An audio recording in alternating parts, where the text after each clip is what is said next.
कल ढाका बांग्लादेश में एक खबर छपी ढाका ट्रिब्यून में, जिसके मुताबिक ढाका में कायद-ए-आज़म मोहम्मद अली जिन्नाह की बरसी 11 सितंबर को मनाई गई और इसका इंतज़ाम किया था नवाब सलीमुल्लाह अकेडमी ने।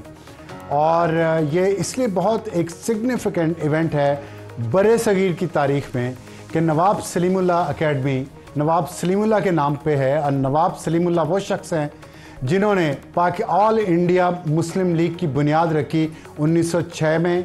वो फाउंडर थे ऑल इंडिया मुस्लिम लीग के, जिसकी जिदोजहद के नतीजे में पाकिस्तान बना, जिसके दो विंग थे, मगरबी पाकिस्तान और मशरक़ी पाकिस्तान।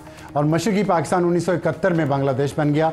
लेकिन 2 दिन पहले वहाँ पे ढाका में कायद-ए-आज़म मोहम्मद अली जिन्नाह की बरसी मनाई गई। तो एक तरफ बांग्लादेश पाकिस्तान की तख्लीक को सेलिब्रेट कर रहा है कायद-ए-आज़म मोहम्मद अली जिन्नाह की बरसी मनाकर, और दूसरी तरफ पाकिस्तान में सियासी क़ुव्वतें जो मौजूदा पाकिस्तान है उसके बारे में क्या कर रही हैं। आज के प्रोग्राम में हम इस पर बात करेंगे, लेकिन आप हमारा एडिटोरियल होगा इस पर कि पाकिस्तान की सियासी क़ुव्वतें क्या कर रही हैं। और हमारी आज की टॉप स्टोरी है पेशावर से लाहौर बरास्ता अडियाला, जो 22 सितंबर को जलसा हो रहा है, और उस जलसे तक इस्लामाबाद में क्या क्या होने जा रहा है। यहाँ पे आइनी तरमीम पेश की जा रही हैं पार्लियामेंट में, उस पर बात करेंगे। और हमें ज्वाइन करेंगे राना सनाउल्लाह, जो वज़ीर-ए-आज़म के मुशीर हैं बराए सियासी अमूर। और हमारा आज का हॉट इशू होगा लड़ाई या सुलह, PTI डबल माइंडेड। और हमें ज्वाइन करेंगे बाद में शाहिद खटक साहब, जो MNA हैं पाकिस्तान तहरीक इंसाफ के। और हमारा एडिटोरियल होगा डेडलॉक या डायलॉग। हम शुरू करते हैं राना सनाउल्लाह से। हमारी टॉप स्टोरी आज की पेशावर से लाहौर बरास्ता अडियाला। राना सनाउल्लाह साहब, अस्सलाम वालेकुम। जी वालेकुम सलाम।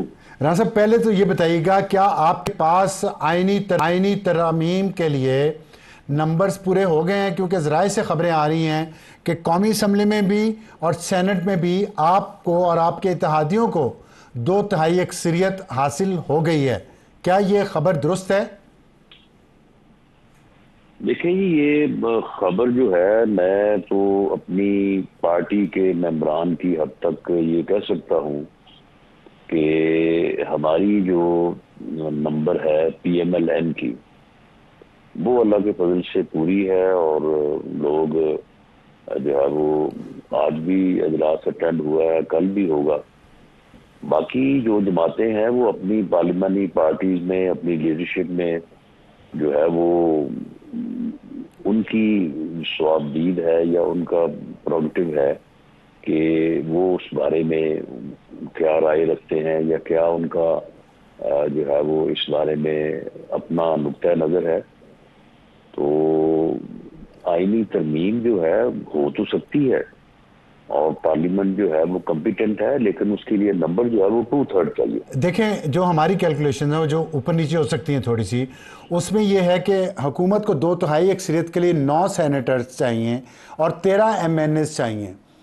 तो ख़बरें जो आ रही हैं कुछ MNAs आपके जनूबी पंजाब से और खैबर पख्तूनख्वा से, वो आपके साथ आ चुके हैं।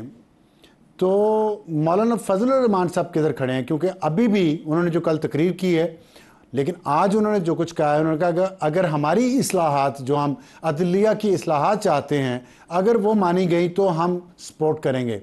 तो क्या मौलाना फजल रहमान साहब की जो मुतालबात कह लें आप, या उनका जो नज़रिया है, आपने वो कबूल कर लिया है?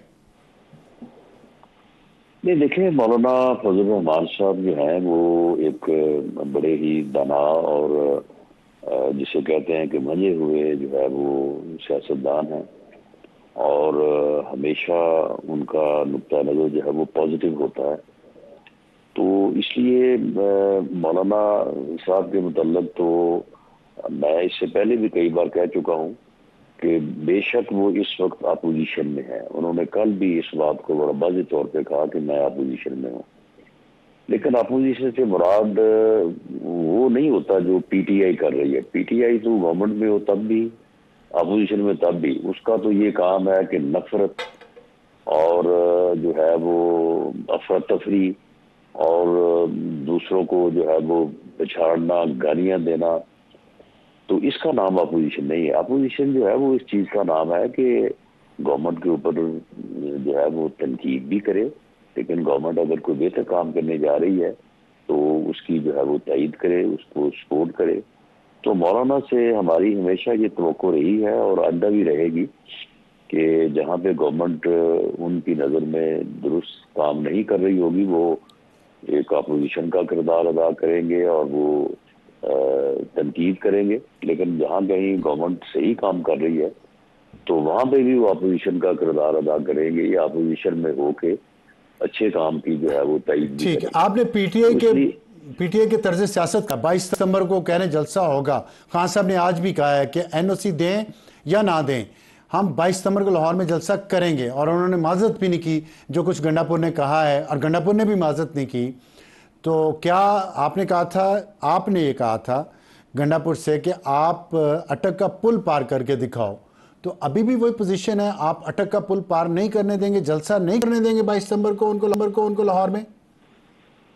देखिए, अगर तो उन्होंने वही जलसा करना है जो उन्होंने यहाँ पे जो है वो 8 सितंबर को किया है सिंजानी के मकाम इस्लामाबाद में, और वही तकारीर करनी है। उन तकारीर में जो उन्होंने अरशादात फरमाए हैं कि हम लाहौर में जाके इस तरह से करेंगे, तो फिर अमन व अमान की सूरत हाल को बेहतर रखने की खातर फेडरल गवर्नमेंट की जो है वो तो यही एडवाइस होगी कि ऐसे लोगों को वहाँ पे इसकी इजाज़त नहीं होनी चाहिए। बाकी फैसला तो खैर पंजाब गवर्नमेंट का प्रोगेटिव है, उनका इख्तियार है कि वो क्या फैसला करते हैं।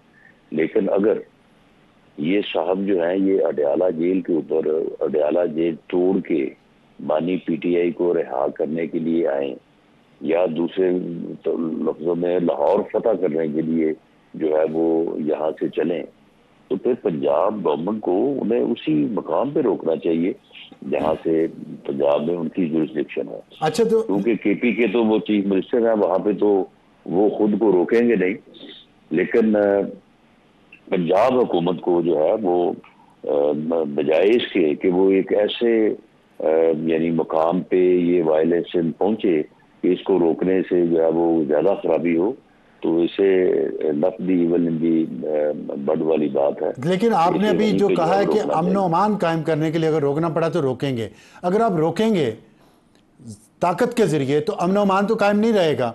तो क्या कोई बातचीत का, कोई अफाम तफहीम का, जो हम कौमी असम्बली के अंदर एक माहौल देख रहे हैं बिलावल भुट्टो की तकरीर के बाद और दूसरे में रहनुमाओं की तकरीरों के बाद, वो तो बहुत बेहतर हो गया है।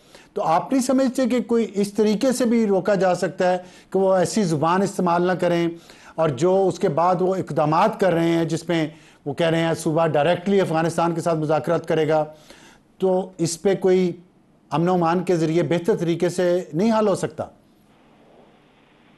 देखिए, पंजाब में क्योंकि PMLN की गवर्नमेंट है और मरकज में भी हम गवर्नमेंट कोलिशन है, लेकिन हम उसको लीड कर रहे हैं, तो हमारे साथ तो वो बात करने को तैयार नहीं है, आपके इल्म में है सारा। तो दूसरा, गुफ्तगू से उनको कोई फर्क भी नहीं पड़ने वाला। तो रोकने से अमन व अमान कायम हो सकता है। इससे पहले 16 माह की गवर्नमेंट में उस वक्त भी ये बिल्कुल बात नहीं करते थे, बिल्कुल किसी बात पे एग्री नहीं होते थे। एक एक मरहले की मैं अगर आपको याद दिलाऊं, जब मई के अवाइल में जब एक मुज़ाकराती टीम जो है वो दोनों तरफ से बनाई गई थी और बातचीत हो रही थी, तो हम उस वक्त तैयार थे कि चलो ये अक्टूबर से जो है वो पीछे आ जाए, सितंबर अगस्त में आ जाए, तो जो है वो हम भी थोड़ा यानी पीछे आ जाते हैं, ये थोड़ा आगे चले जाएं। ये उस वक्त कह रहे थे कि जी मई में करवाएं इलेक्शन, तो हमारा ये उस वक्त था कि अक्टूबर में होने चाहिए। तो एक इन बिटवीन रास्ता बन रहा था, बल्कि फैसला हो गया और उसके बाद इनकी नेगोशिएशन टीम ने कहा कि जी हमें खान साहब से इजाज़त लेके आने दें, तो ठीक है फिर अनाउंस करते हैं। इजाज़त लेने गए तो बाद में जो है वो इन्होंने आगे बताया कि जी खान साहब नहीं माने। तो जब तक इमरान खान किसी बात पे नहीं आएगा पीटीआई में किसी की कोई हैसियत नहीं ठीक है। ठीक है। हमें कमर जमान कायरा साहब ने भी ज्वाइन किया है, पाकिस्तान पीपल्स पार्टी के सीनियर रहनुमा हैं। कायरा साहब हमारे साथ है कि मैं ज़रा आखिरी सवाल राना सनाउल्लाह साहब से पूछना चाहता हूँ। आपने राना साहब कहा है कि इमरान खान जब तक नहीं मानेगा तब तक कुछ नहीं हो सकता। आपको उम्मीद है कि इमरान खान मानेंगे?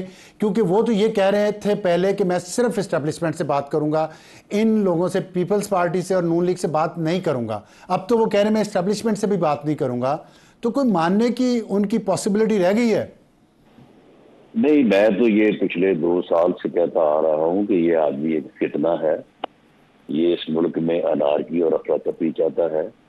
ये जमहूरियत पे उसका कोई यकीन नहीं है। तो क्या मिलेगा तो उन्हें? खैर अफरा तफरी नारकी शुरू से ही, क्या मिलेगा? मुल्क तो देखे जो हालात हैं। ये अल्लाह बेहतर जानता है कि उसको क्या मिलेगा या क्या नहीं मिलेगा। लेकिन वो आदमी जो है वो इसी हट धर्मी के ऊपर जो है, और मैंने तो ये कई बार कहा है कि इससे खतरा ये है कि ये इस मुल्क को किसी हादसे से दो चार ना कर दे। 9 मई को भी इसने मुल्क को हादसे से दो चार करने की कोशिश की थी, लेकिन फिर अपनी पार्टी को हादसे से दो चार कर दिया। ठीक अब भी इसकी वही यही कोशिश है। ठीक है, बहुत शुक्रिया राना सनाउल्लाह साहब हमसे बात करने का।